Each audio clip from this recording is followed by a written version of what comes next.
More than 4 years after sales of its more conventional siblings began, a third body style was added in the form of the Land Rover Range Rover Evoque convertible.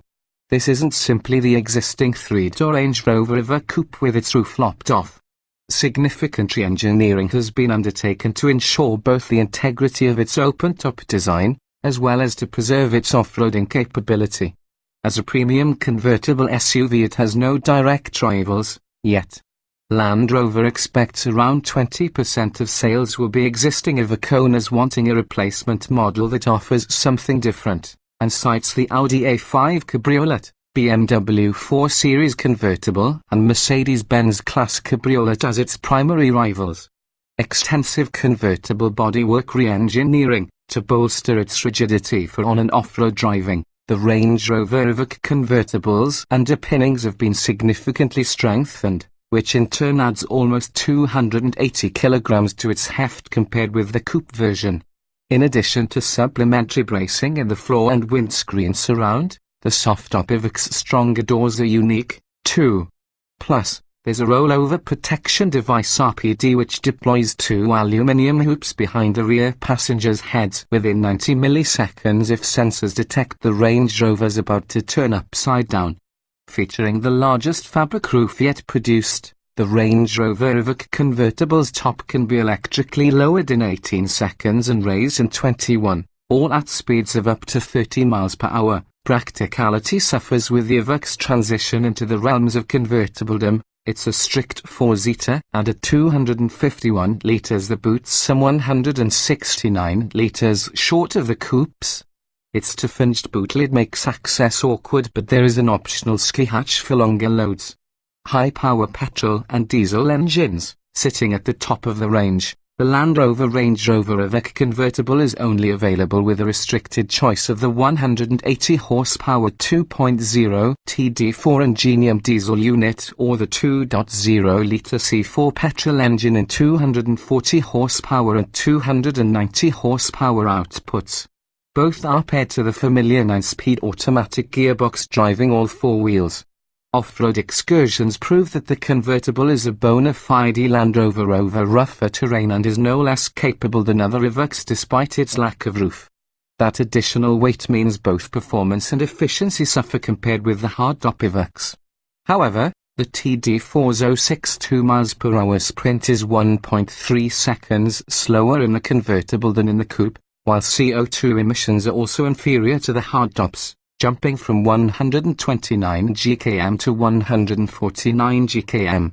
The C4 petrol's quicker but with a claimed average fuel economy of 32.9 miles per gallon and emissions of 201 GkM, it's only a sensible choice if you cover low annual mileages. Luxuriously appointed, refined hood up or down, in line with its position at the pinnacle of the Range Rover Evoque hierarchy, the new convertible will only come in high-end HSE Dynamic and HSE Dynamic Luxe trims. Featuring the upgraded interior hardtop Evoques enjoyed from their midlife facelift, with increased use of leather through the dashboard and door panels, the convertible also debuted the 10.2-inch in-control Touch Pro infotainment system in a Land Rover. The Evoque convertible's version also features displays for off-roading functions, such as wading depth when traversing rivers. The Parker's verdict: the Evoque convertible offers niche appeal to many buyers. However, a soft-top version of Range Rover's most popular, most fashionable model is bound to succeed. It's got curb appeal and an excellent interior, and its ability to properly venture off-road is unique for a luxurious, 4-seat drop-top. In becoming a convertible, though, its practicality and driving involvement have taken a hit.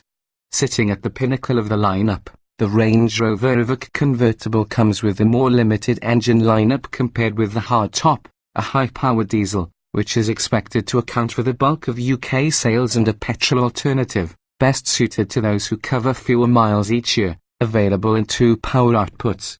Regardless of which engine you choose, all Evoque convertibles are fitted with a 9-speed automatic transmission and 4-wheel drive as standard.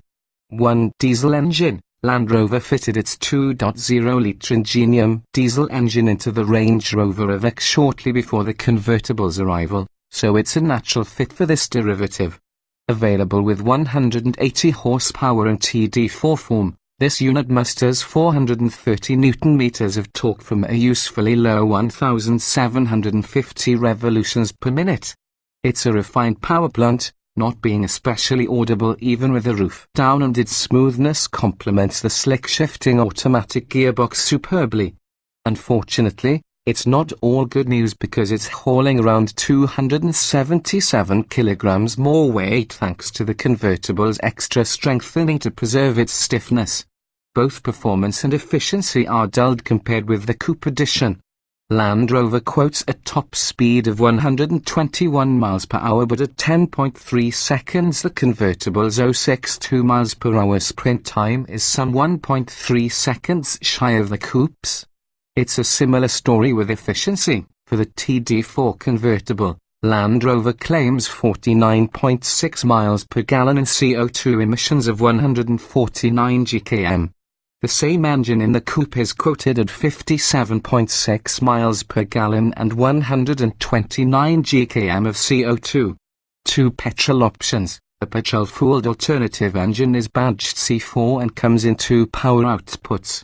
However, on paper statistics suggest they're better suited to Land Rover owners who don't cover high annual mileages. Like the Ingenium diesel, it's also a 2.0-litre, four-cylinder, turbocharged unit. First up is a 240 horsepower version, with a higher top speed of 130 miles per hour quoted, while 062 miles per hour acceleration is down to 8.6 seconds. There's 340 Nm of torque available from a diesel engine like 1,750 revolutions per minute.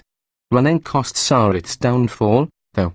Land Rover quotes an official average fuel consumption of 32.9 miles per gallon with CO2 emissions of 201 gkm of CO2. If that's not enough, a faster 290 horsepower version of the same engine joins the lineup in August 2017.